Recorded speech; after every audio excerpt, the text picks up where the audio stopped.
Welcome to The Explainer. Today, we're going to uncover a hidden blueprint that connects two things you would probably never, ever put in the same sentence: a college final exam and the prompts we use to talk to artificial intelligence. I know, it sounds like a bit of a stretch, right? But the answer, and trust me, there is one, reveals this really powerful universal framework for guiding any kind of performance, whether it's from a student cramming for a test or a machine learning model. All right, so our journey is going to start in a place that's probably pretty familiar to a lot of us, the university exam hall. But we're looking at a very specific kind of exam, one with a twist that completely changes the whole point of learning. Let's be honest, most of us hear open book exam and think, yes, easy A. But their real purpose is actually way deeper. They're not designed to test what you can cram into your short-term memory. Nope. They're testing how you think when you have all the information at your fingertips. So let's really dig into this difference. A closed book exam is basically a memory test. It asks, do you remember the facts? But an open book exam asks a much more interesting and, frankly, a much more useful question. Can you find the right information? And then can you use it to build a smart, compelling argument? You see the shift? It's moving from just hoarding knowledge to actually applying it. And that is the million-dollar question. Is this focus on application instead of just raw memorization actually better for us in the long run? Does it help us remember things? Well, thankfully, we don't have to guess. There's an incredible study on over 1,600 medical students that gives us a really clear data-driven answer. Okay, so let's dive into this experiment.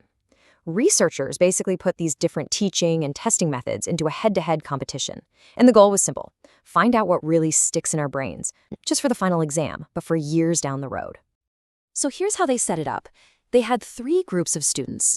The first 2 groups both used this modern hands-on learning style called problem-based learning. One of those groups, let's call them PBL Open Book, took, you guessed it, open book exams. The other group, PBL Closed Book, took traditional tests. And then you had a third group, the control, who did the traditional curriculum with the old-school closed book tests. Okay, I know, that's a ton of numbers, but stick with me because the story here is fascinating.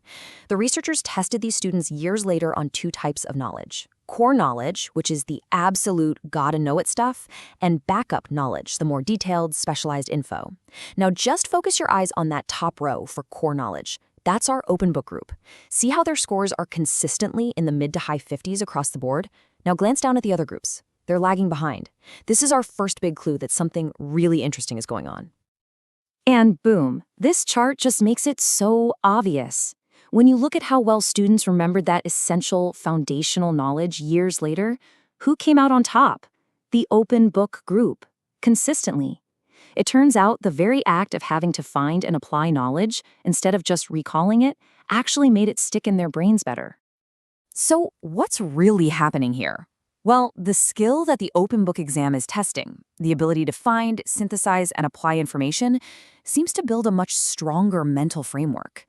It's like building a web of knowledge instead of just a list of facts, and that web is way, way more durable over time.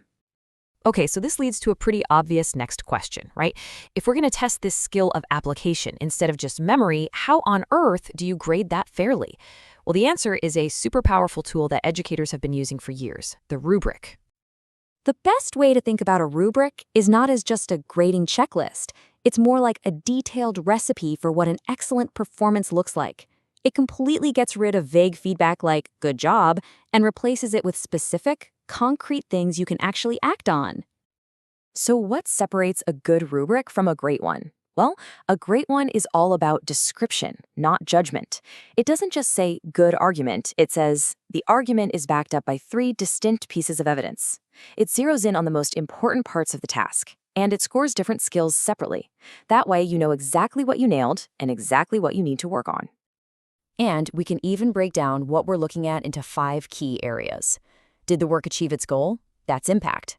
Was it well made and polished? That's craftsmanship. Was the method you used a good one? Process.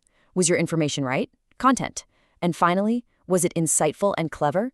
That's sophistication. A really solid rubric touches on all of these. And building one isn't some kind of magic. It's actually a pretty logical process. First, you decide what really matters. Then you create a rating scale. And then, and this is the most important part, you describe in detail what excellent looks like. You give people a clear target to shoot for. Okay, hold on to that idea of a rubric, because now we're going to take a sharp turn and make a massive leap. We're going from the classroom straight into the world of artificial intelligence, because it turns out we've been using this exact same logic to talk to our most advanced machines all along.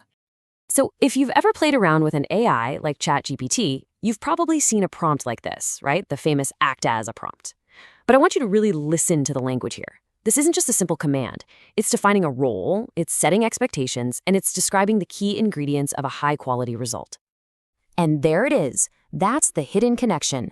A really good AI prompt isn't just a question. It is, for all intents and purposes, a rubric.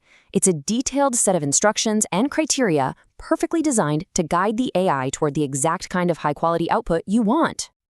I mean, just look at this when you put them side by side. The parallels are just undeniable. The rubric for a student on the left defines a role, be a historian. The AI prompt on the right defines a role, be a screenwriter. The rubric has criteria like clarity and evidence. The prompt has criteria like engaging and creative. They are both just blueprints for a successful performance.